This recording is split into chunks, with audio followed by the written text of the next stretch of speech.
Así inicia Es Noticia, Noticia en Profundidad. Qué placer estar con ustedes. Soy Tatiana Pérez y les saludo desde nuestra sede central en Caracas, en Venezuela. A partir de este momento, en la próxima hora, tenemos 3 temas que son noticia. Aquí están desplegados en titulares para ustedes. Es Noticia Bolivia. Pese al golpe en curso, el pueblo celebra el Día del Estado Plurinacional con masivas concentraciones. Desde Buenos Aires, el presidente Evo Morales recordó su significado profundo. En este marco analizamos las razones de la división interna del MAS, el movimiento base de 14 años del gobierno, en un momento tan complejo como el que se está viviendo en este país andino. Segundo tema que es noticia en titulares, Estados Unidos. En el Senado comienzan los alegatos del juicio político a Donald Trump.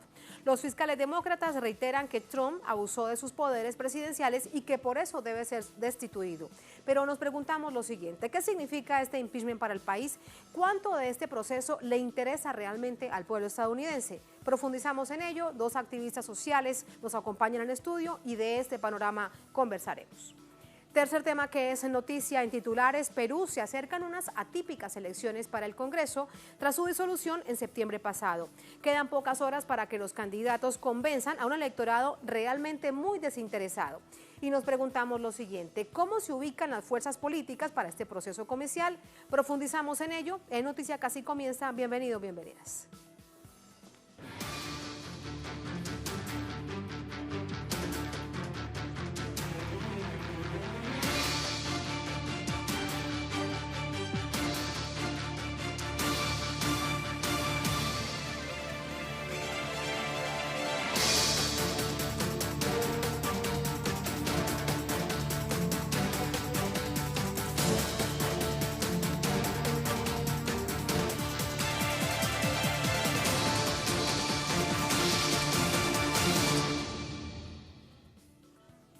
En Noticia Bolivia se conmemoran 14 años de la Revolución Democrática y Cultural y el Día del Estado Plurinacional.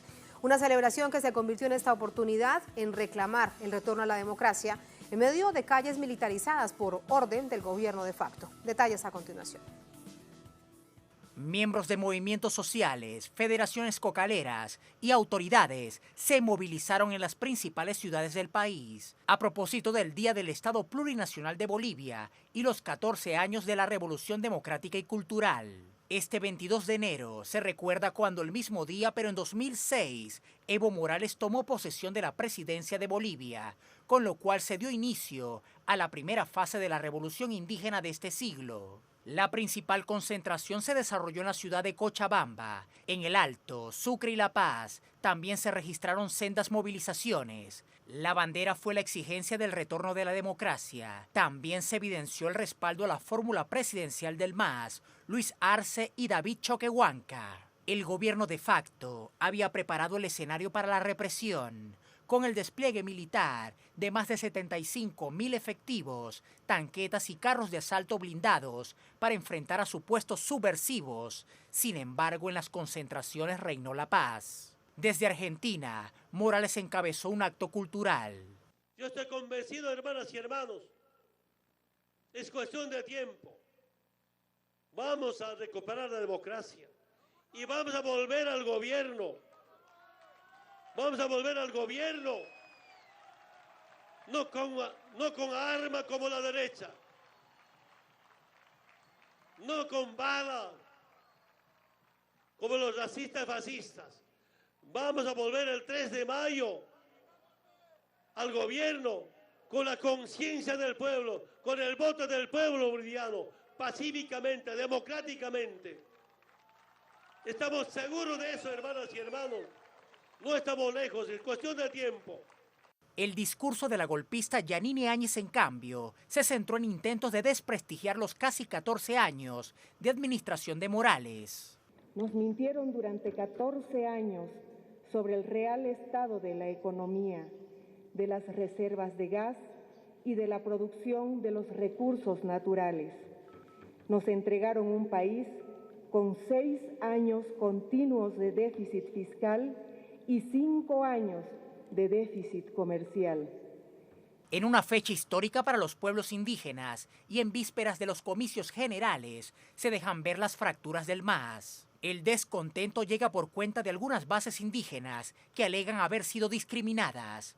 En contraste, el líder cocalero Andrónico Rodríguez llama a la resistencia y la unidad. Hermanos, hermanas, compañeros, prohibido bajar la guardia, hermanos, prohibido desanimarse, prohibido desmotivarse. Esto recién empieza. Quiero valorar a todos los jóvenes por esa lucha inclaudicable en este poco tiempo que han demostrado frente a este golpe de Estado. Y hemos visto el verdadero rostro del neoliberalismo y de la dictadura. Y por eso mismo, hermanos, hermanas, estemos o no estemos en las candidaturas, tenemos que seguir por este paso que nuestros padres han abierto con mucho sacrificio, este sendero de la revolución. Hermanos, hermanas, a continuar con mucha firmeza. Sobre este escenario debe prevalecer la unión. El próximo 3 de mayo no solo se medirán fuerzas por la presidencia, sino también por ser mayoría del total de 130 diputados y 36 senadores más suplentes. ¿Y cómo finaliza esta jornada? Lo veíamos en este informe, precisamente día de tranquilidad. En Cochabamba no se dio la movilización por las fuertes lluvias, pero sí una muy grande concentración. ¿Cómo finaliza entonces este día? Le preguntamos a Freddy Morales desde La Paz. Hola Freddy, muy buenas noches, adelante. Hola Tatiana, buenas noches. El día finaliza una jornada tan importante y un día tan importante y significativo para Bolivia históricamente, finaliza sin incidentes. Recordemos, como ya se dijo en Telesur, que hubo una movilización de una semana de más de 75.000 efectivos armados, de las Fuerzas Armadas precisamente, apoyados por tanques, tanquetas y carros de asalto. Esto para frenar a los sediciosos, según el gobierno. El hecho de que hubiera transcurrido esta jornada de una manera tan pacífica deja en claro que esta fue otra de las actividades, la movilización militar fue otra de las actividades de la campaña que lleva adelante el gobierno de facto contra los militantes del movimiento al socialismo, pero también contra los movimientos sociales. Recordemos que la propia presidenta autoproclamada, la señora Yanine Áñez, ha señalado a estos movimientos sociales y a estos militantes del movimiento al socialismo como salvajes. Y por eso se hizo esta demostración de fuerza y esta movilización militar. Sin embargo, reiteramos, Tatiana, ha transcurrido esta jornada en un completo estado pacífico, sin ningún tipo de incidentes hasta donde se conoce al momento. Tatiana. Así las cosas. Gracias, Freddy. Muy buenas noches. Es información que sumamos de inmediato al análisis con Hugo Siles, analista político, está con nosotros desde Santa Cruz, en Bolivia. Hugo, buenas noches, ¿cómo estás? Buenas noches, Tatiana, un placer estar en Telesur. Muchas gracias. Un día en el que había no solamente expectativa por la cantidad de personas que tomaran la decisión de salir a celebrar o a conmemorar, sino además la preocupación por tal nivel de militarización en las calles. ¿Cómo entender entonces lo que ha sucedido hoy en el país? Bueno, sin duda que es un día de festejo por los 14 años del Estado Plurinacional de Bolivia y esa expresión democrática de las organizaciones sociales ha sido el de movilizar ciudadanos que han participado en diferentes ciudades del país, con masiva participación en Cochabamba, en El Alto, en Sucre, en diferentes regiones, para poder reflexionar sobre la importancia de este día, que significa el avance de un país que pasó de la subordinación, del déficit económico, del atraso, a ser un país con indicadores económicos, sociales, que hoy tiene en el mundo un reconocimiento por logros significativos que han permitido cambiar la economía, la sociedad y el Estado en Bolivia. Y sin duda que esa posibilidad de establecer un recordatorio, un festejo, se lo ha hecho de manera ordenada, pacífica, tratando de elucubrar siempre la forma más democrática posible de expresar la sintonía con el pueblo boliviano, con las organizaciones sociales que todavía mantienen la expectativa de que en Bolivia pueda retornar la paz, las garantías constitucionales, pueda retornar la tranquilidad y la democracia. Hugo, con respecto a esto que nos dices, ¿a quién intenta convencer la señora Áñez, la autoproclamada presidenta del país, con este discurso que planteaba durante esta jornada precisamente todo lo contrario, que al país le mintieron sobre el crecimiento económico y el desarrollo social? Bueno, sin duda que hay un intento de desmontar todo el imaginario, la narrativa, pero por sobre todo la realidad de los cambios que se han desarrollado en Bolivia en la última década.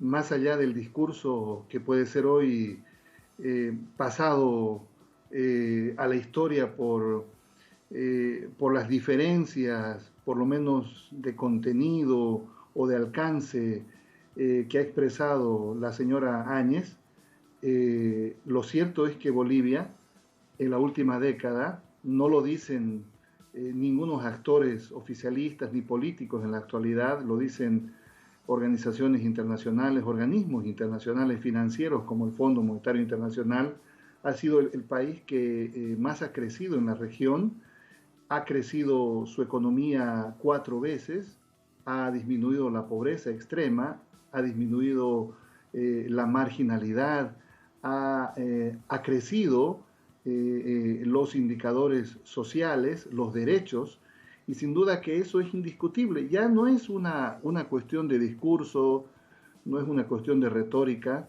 sino de realidad. Entonces, en vísperas a procesos electorales en curso, sin duda que el oficialismo en este momento hace uso de toda una narrativa de retórica que sin duda busca o intenta desmontar lo que difícilmente podría desmontarse, porque en la realidad política, social, económica de Bolivia, la gente, los ciudadanos de las ciudades, del área rural, sin duda que en los últimos años vive mejor, ha podido alcanzar mayor satisfacción de necesidades, de calidad de vida, y eso todavía es muy difícil de desmontar, y por ello el contraste del discurso a la realidad en un ambiente que ya se tiñe de escenario político electoral previo a las elecciones del 3 de mayo próximo. De hecho, Hugo, un escenario político complejo para el MAS, y allí además quiero pedirte tu análisis. ¿Qué es lo que pasa dentro del MAS? Desde Buenos Aires, en lo que se denominó con una cantidad de líderes sociales de distintas partes del país, en ese gran ampliado desde Buenos Aires, liderado por el presidente Evo Morales como jefe de campaña, se decide que los candidatos para dar esta pelea, esta batalla son el ministro de Economía, el señor Arce, y el ex canciller del país, David Choquehuanca. Luego comenzamos a ver, horas después, que algunos grupos, por ejemplo desde La Paz o de Santa Cruz, también dentro del MAS, dicen que no aceptan esta fórmula y que debe replantearse. ¿Qué es lo que pasa entonces dentro del MAS? Bueno, Tatiana, si uno se remonta a diferentes procesos electorales en Bolivia en la última década, va a encontrarse de que en el MAS siempre ha existido un debate contrapuesto interno que se circunscribe a pugnas internas por candidaturas a senaturías, a diputaciones. Esto se ha dado en diferentes momentos. Obviamente que este es un momento diferente, tal vez al de algunos años atrás, en el cual no se debatía o discutía de manera intensa porque existían consensos que podían ser administrados y trabajados a partir de la presencia, el liderazgo de Evo Morales. Al estar ausente en territorio boliviano, sin duda que hay un debate intenso, a veces exteriorizado. Eso los medios de comunicación en Bolivia hoy lo exteriorizan, el debate interno, pero creo yo que a partir de los próximos días, cuando ya se cierren los plazos electorales, el cronograma electoral para la inscripción de candidaturas a presidente, a vicepresidente, luego a senaturías, a diputaciones, cuando ya encontremos que el desarrollo del debate interno va cerrando y obviamente se van inscribiendo los nombres de las candidaturas, yo creo que, como en otros años, esto va a empezar a disminuir, a disipar esa aparente pugna y rivalidad que hay sobre algunos nombres. Creo que esto ya sucedió en otras oportunidades y no es hoy la excepción. Sí, claro, es una regla. Lo que sucede, Hugo, es que este movimiento es absolutamente crucial. Ir divididos es ir perdiendo, de hecho, ante escalas y posibilidades y espacios en medio de un golpe de Estado. Entonces, el mensaje que se está enviando a nivel interno y a nivel internacional es que pareciese que hay una fractura que no logra reconciliarlos. ¿Crees entonces que no es así? Que una vez ya estén las candidaturas definidas, son ellos los que van a ir y no van a buscar candidatos por otras partes. Bueno, es que la combinación de dos figuras como Luis Arce y David Choquehuanca hoy representan la verdadera esencia de la ciudad y el área rural, el campo, de la experiencia en el manejo económico, la gestión pública y la filosofía del vivir bien, el desarrollo y la comunicación intensa con los derechos de los pueblos indígenas, con los campesinos. Entonces hay una articulación que más bien hoy permite al MAS tener dos figuras de candidatura que son de peso. Y más bien creo yo que esto ha repercutido de manera intensa y de gran preocupación en la oposición. Entonces, el debate interno y las fracturas aparentes, yo creo que a medida que pasen los días, como dije, y que encontremos ya los plazos sobre el cierre final y la inscripción de candidatos, irá disipándose. Obviamente que no pareciera que sea la mejor medida el que existan estas fracturas a la luz pública, porque sin duda que repercuten y generan preocupación en propios y extraños. Pero como dije, esta es una característica que ha tenido el MAS y PCP en diferentes elecciones. Ha habido mucha intensidad en el debate interno y luego cuando ya se establecen la oficialidad de las candidaturas, se anotan, se inscriben las candidaturas, baja la intensidad y luego la dirigencia, usted no la va a ver en filas de partidos contrapuestos ideológicamente. Es muy difícil que, por ejemplo, los senadores o diputados que hoy han tenido una pugna y una contraposición de algunas expresiones, insultos incluso, o algunos malestares que puedan expresar algunas organizaciones sociales en La Paz, luego usted vea que están firmando alianzas con partidos de la derecha en Bolivia. Es muy difícil y es prácticamente imposible llegar a esos escenarios. Lo que sí va a existir es una mayor intensidad en la pugna por las senaturías, por las diputaciones, que sin duda ahí va a estar el verdadero sentido de esta aparente disenso o fracturas que el MAS tendría a partir del anuncio de la candidatura de Luis Arce, candidato a la presidencia, y David Choquehuanca, candidato a la vicepresidencia por el MAS. Creo yo que una vez que las listas estén completas, ya será mucho menor la intensidad de estas aparentes fracturas o disidencias que a la luz pública no creo yo que pasen de la primera semana de febrero. Así sea, porque tanto el gobierno de facto como quienes lo apoyan, como aquellos que dices además extraños, saben muy bien utilizar este tipo de espacios para cooptar, para avanzar y para disminuir en términos de lo que se necesita en este momento para el país. Muchísimas gracias, Hugo, por ese análisis. Buenas noches. Gracias, Tatiana, por la oportunidad. Buenas noches. Buenas noches. Así nos vamos a la primera pausa. Estamos en esta emisión de Noticia. Al volver en Noticia, Estados Unidos. En el Senado comienzan los alegatos del juicio político a Donald Trump. Los fiscales demócratas reiteran que Trump abusó de sus poderes presidenciales y que por ello debe ser destituido. ¿Qué significa este impeachment para el país? ¿Cuánto de este proceso le interesa realmente al pueblo estadounidense? Dos activistas sociales nos acompañan aquí en nuestros estudios y nos dan su visión con respecto a esto. Estamos en El Noticias, ya volvemos.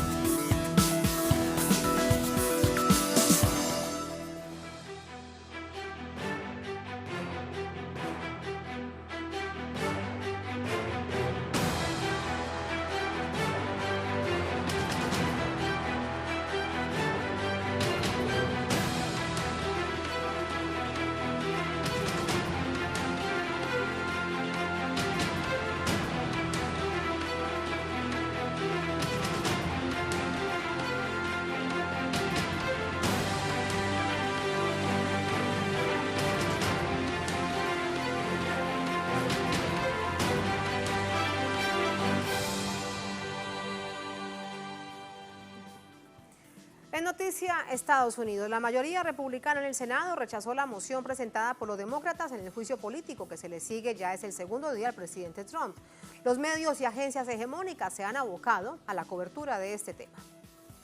En el inicio del juicio político al presidente Donald Trump, la mayoría republicana del Senado logró su objetivo de suprimir, por ahora, solicitud de documentación o testigos oficiales y adoptar reglas para realizar un proceso acelerado que podría concluir tan pronto como a fines de la próxima semana. Con 53 votos a favor y 47 en contra, fue denegada la moción del demócrata Chuck Schumer, la cual exigía a la Casa Blanca que entregara más documentos relacionados con las presiones del presidente Donald Trump a Ucrania.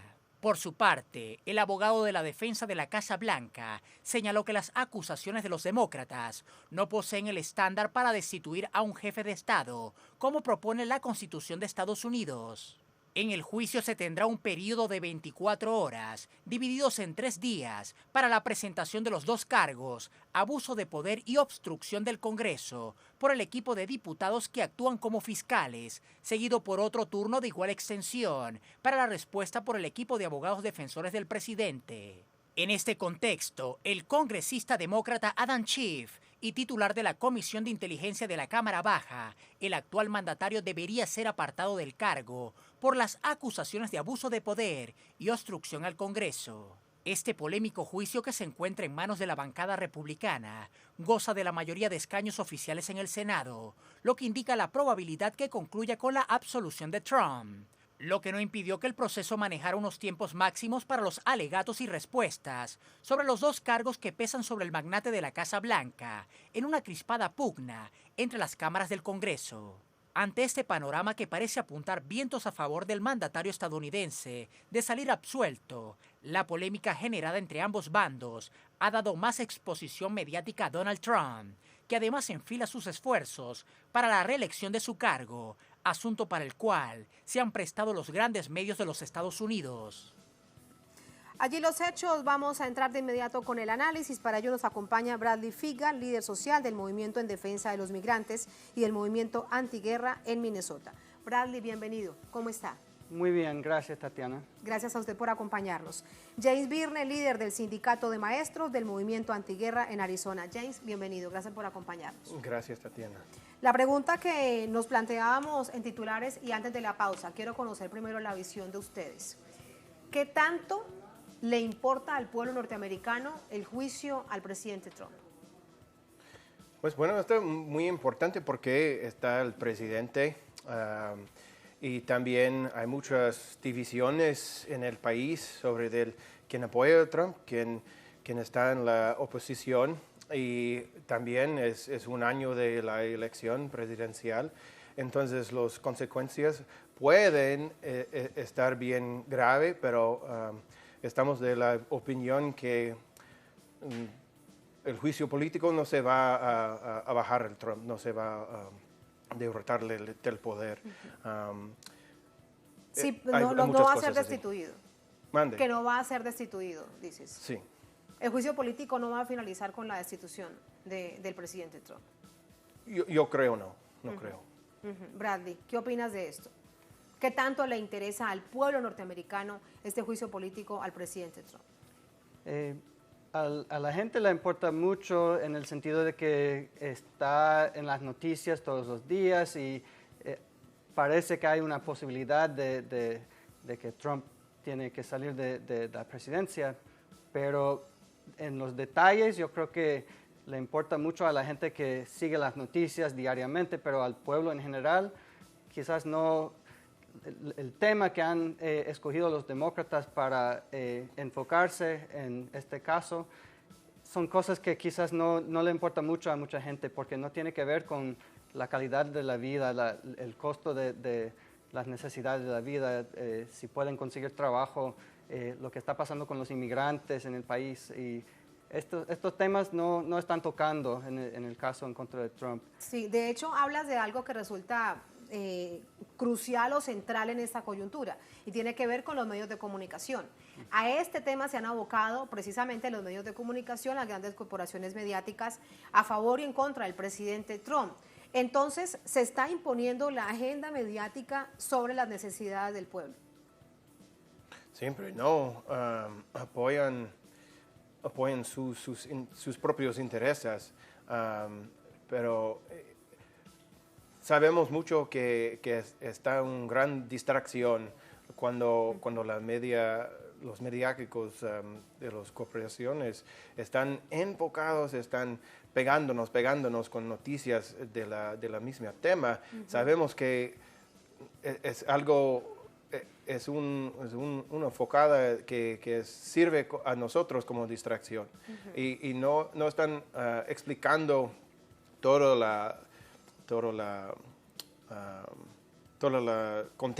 el contexto que el Trump quería hacer a los demócratas para investigar el Joe Biden y sus acciones y su hijo al gobierno ucraniano.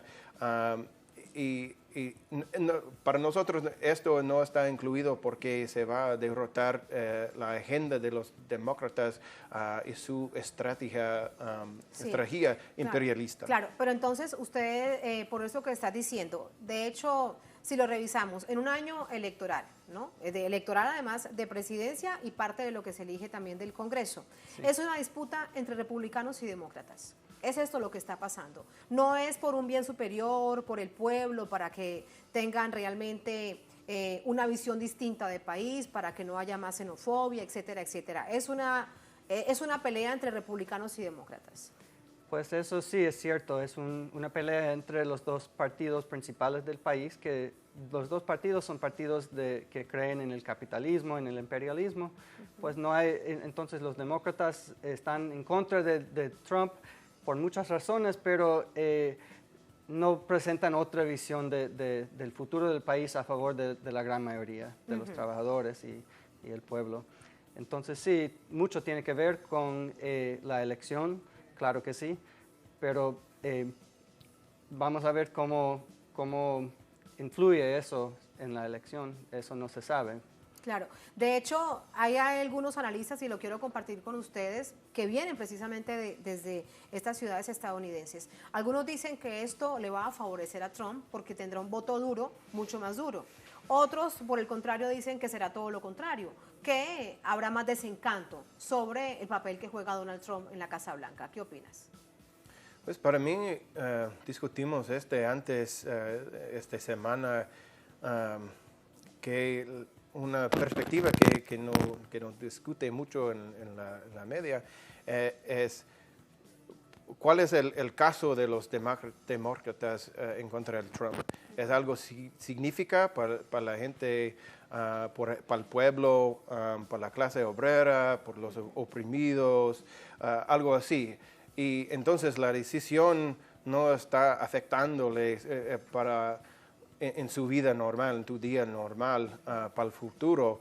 Entonces, creo que hay mucha gente que creo que ya, especialmente que vienen los candidatos de los demócratas, están poniendo sus opiniones, sus corazones, sus favores, sus intereses atrás de un candidato. Y lo que apoyan al Trump, creo que se van a apoyarle.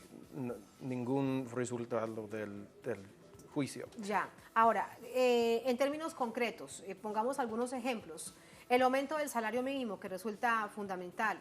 El control, por ejemplo, del costo del combustible, el tema de las viviendas y también la problemática que hay para conseguirlas y los créditos hipotecarios impagables. A esto sumemos el tema de la migración y algo mucho más de fondo, la xenofobia y el racismo que hay en el país. Algunos de los temas. ¿Alguien de los demócratas habla de esto? Bueno, en el caso en contra de Trump, no están tocando estos temas. No tocan esos temas. Solo están tocando el tema de Ucrania y Rusia. Y fuera de este caso, del contexto del caso en contra de Trump, ahora que está en el Senado, en otros contextos, algunos demócratas sí hablan de estos temas que usted menciona. Pero, como mencionó también usted, los medios están tan enfocados en el caso en el Senado que casi no tocan los temas. Entiendo, imponen la agenda. Ahora, una situación, se los pregunto, es lo que se viva desde Washington, desde el centro del poder. Pero ¿qué pasa en las ciudades, por ejemplo, en donde ustedes están? ¿Hay tal nivel de preocupación por la situación del país? ¿Es una visión distinta a lo que se tiene justo desde el centro del poder? Sí, definitivamente. ¿Qué les preocupa en estos lugares? Bueno, la gran mayoría de personas en Estados Unidos no apoyan a Trump. Nunca ha tenido encuestas que muestran que tiene el apoyo de la mayoría de los estadounidenses. Lo que les importa a los trabajadores, al pueblo, es, bueno, las cosas que les afectan en la vida diaria, es decir, el salario, si tienen salud, si tienen trabajo, si tienen empleo, etcétera. Pero también los temas que ven en las noticias sobre el tratamiento horrible de los migrantes en los campos de concentración en la frontera, la retórica de Trump en contra de los musulmanes que les afecta directamente y viven en un ámbito de terror.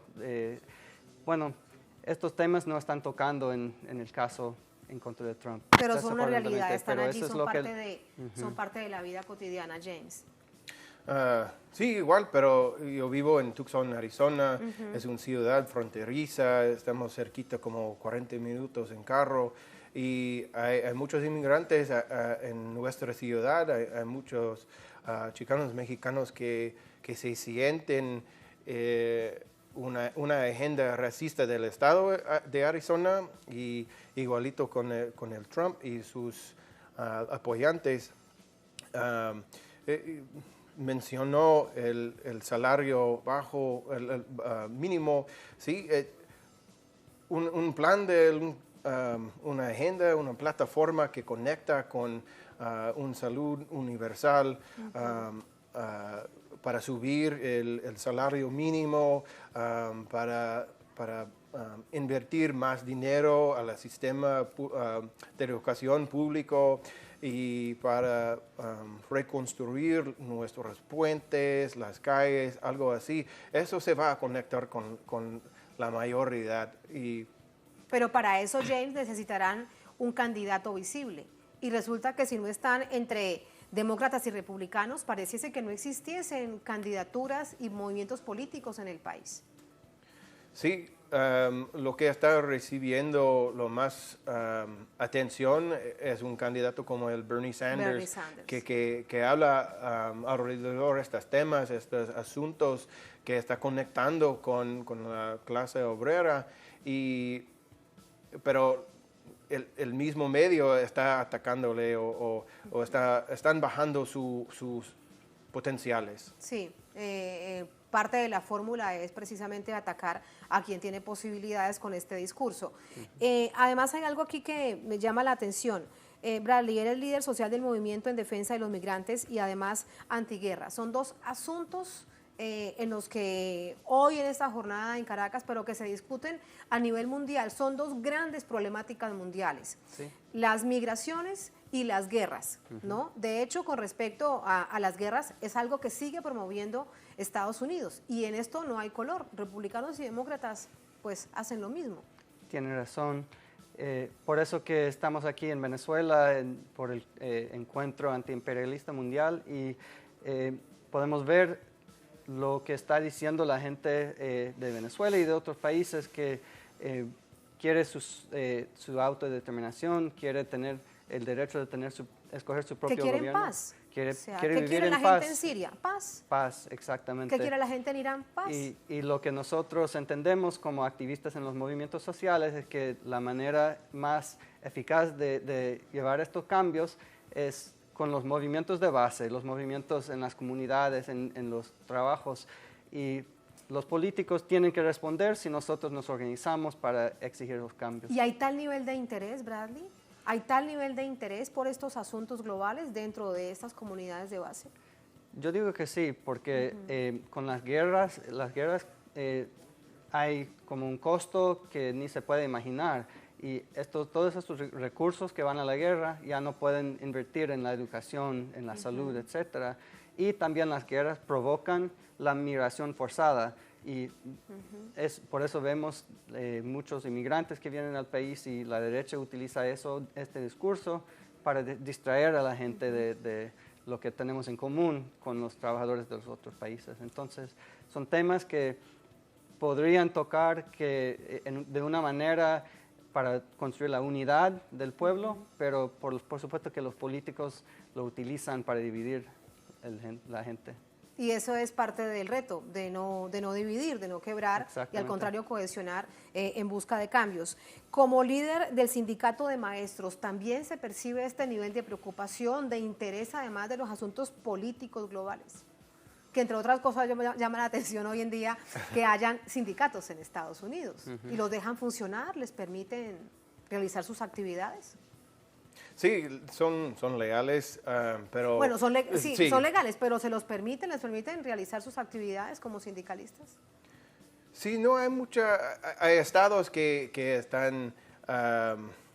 tiene una ley que prohíbe una huelga de los trabajadores en los sectores públicos, como nosotros los maestros. Pero en Arizona, que casi hace 2 años ya hicimos una huelga sin llamándolo una huelga, porque tuvimos la mayoría de los maestros del estado de Arizona y ya nos aguantábamos más. Y con una masa crítica hicimos un cambio. Y eso es el tema que queremos compartir con los otros sindicatos. Por ejemplo, hay mineros en Arizona que están más que 100 días en la huelga y ellos saben que tienen que aguantarse más. Están ahora en más de 100 días de huelga y eso no está en los medios de comunicación, no existe. Sí, eso es puro local o nuestra media que hicimos con nuestra organización. Afuera de esto no tienen un cobertura nacional, pero eso es para su lucha para promoverse así, porque nadie sabe. Entonces tenemos que echar nuestros mensajes a las personas, a las clases, a los sectores públicos que están bien importantes a mover el sistema para nosotros. Entonces, una prensa, una media como así está muy importante, pero está, como hablábamos, está casi bloqueado, prohibido a mucha gente. Tienen su propia agenda porque así se mueven las corporaciones. Detrás de quiénes están las corporaciones, bueno, ustedes bien lo saben, todo el sistema financiero estadounidense. Pero esta es la Estados Unidos profunda. Quiero agradecerles por ayudarnos a contarla, a conocerla, y es así, y esa es la realidad de la vida cotidiana. James, muchas gracias. Muchas gracias, Tatiana. Bradley, muchísimas gracias. Buenas noches. Muchas gracias. Buenas noches. Gracias a ustedes. Así nos vamos a la segunda última pausa en esta emisión de Noticia. Al volver en Noticia Perú, se acercan unas atípicas elecciones para el Congreso tras su disolución en septiembre pasado. Quedan pocas horas para que los candidatos convenzan a un electorado muy desinteresado. ¿Cómo se ubican las fuerzas políticas para este proceso comercial? Un asunto que analizamos al volver. Estamos en Noticia.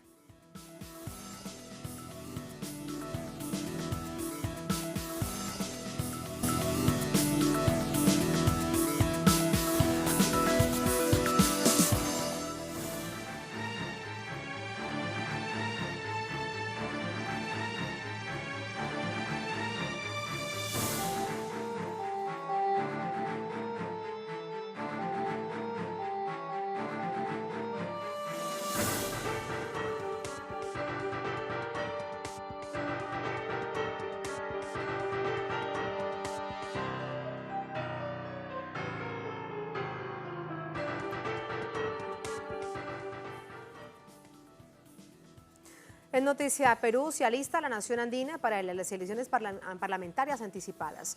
Los comicios se producen tras la disolución del Congreso ordenado por el presidente Martín Vizcarra. La indiferencia del electorado marca esta contienda electoral, la del próximo domingo.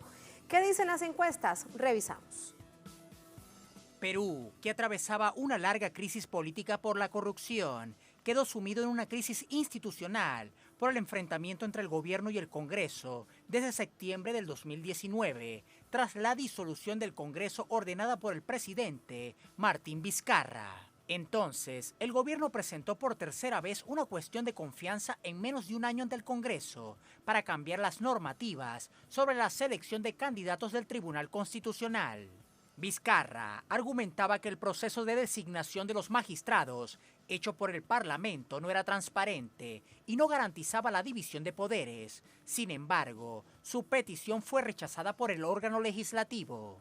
La crisis actual es secuela de una división entre el gobierno y el Congreso que data de las elecciones generales de 2016, donde resultó electo presidente Pedro Pablo Kuczynski y el partido fujimorista Fuerza Popular logró la mayoría parlamentaria.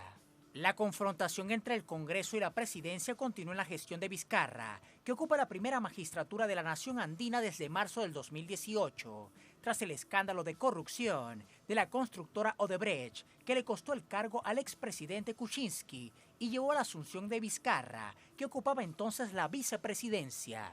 A menos de una semana de las elecciones, según el último simulacro de votación efectuada por la empresa Ipsos para el diario El Comercio, el porcentaje de los votos blancos y viciados suman 43.1% a nivel nacional, una cifra notablemente superior a la histórica sobre esa votación en jornadas parlamentarias, que ronda entre el 20 y el 25%.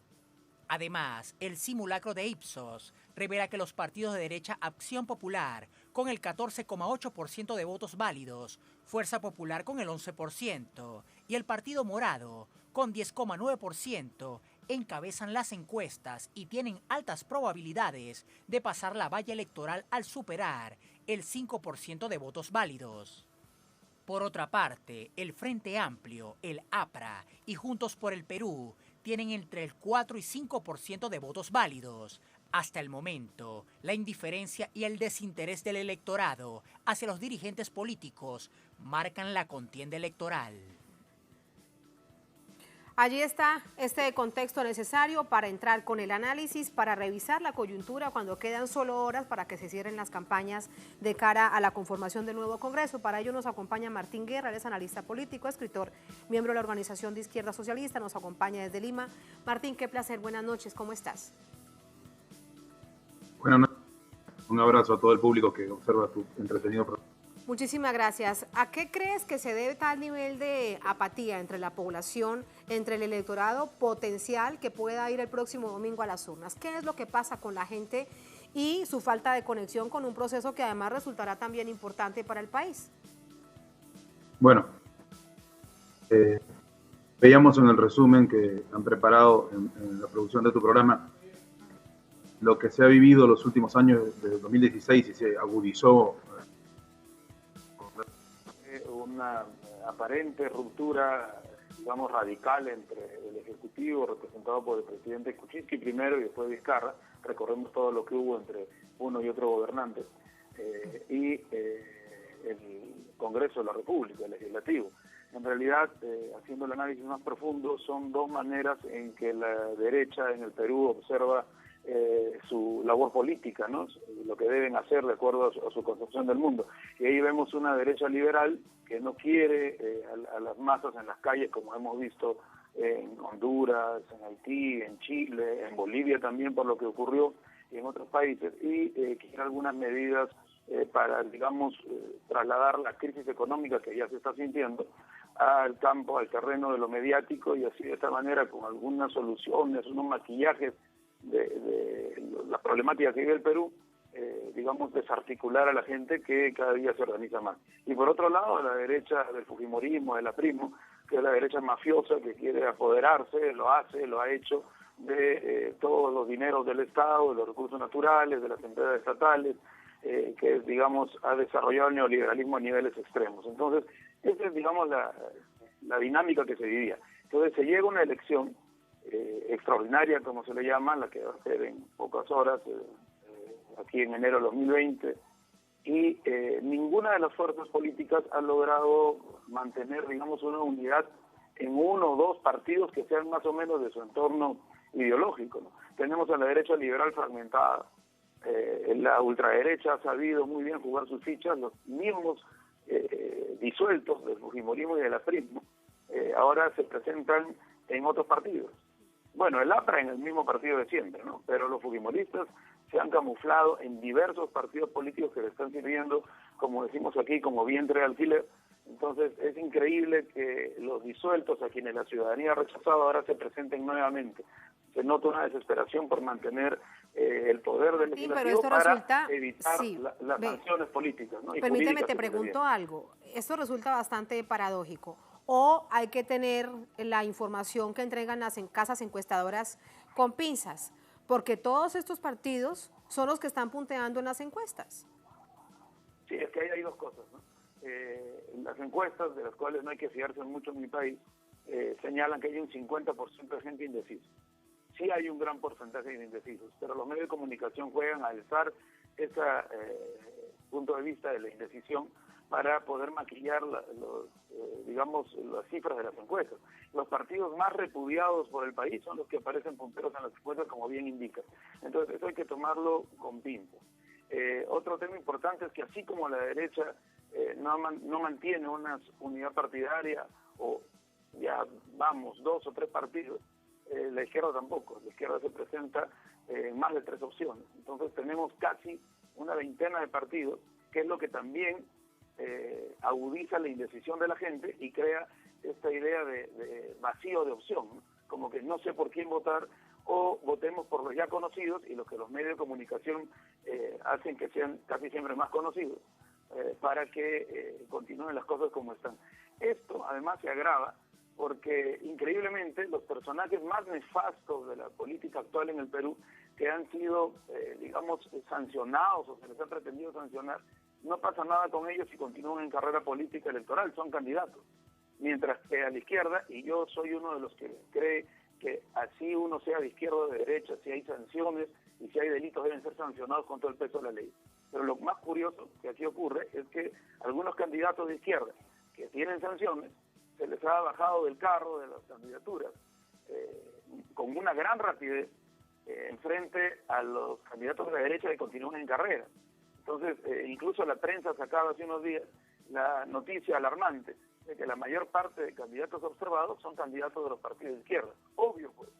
Y se les sanciona por cualquier cosa. Y también hay candidatos pues que obviamente no deben estar, lamentablemente no sé qué hacen en la izquierda, ¿no? Pero en la derecha hay candidatos que se han asociado ilícitamente para delinquir, le golpean a sus esposas, tienen acusaciones de violencia doméstica, de no pagarle el salario que ameritan a sus trabajadores o de no pasar la pensión familiar, entre otras bondades, entre comillas, obviamente, terribles, ¿no? Entonces vemos que el juego no está siendo muy democrático. Y un tema más importante en este aspecto de la caracterización de la elección, la ley orgánica de partidos indica que se debe tener el 5% de la valla electoral para poder seguir en la inscripción y no tener que recurrir a la recolección de firmas para otra elección, como bien señalaba en el resumen que hicieron en tu programa.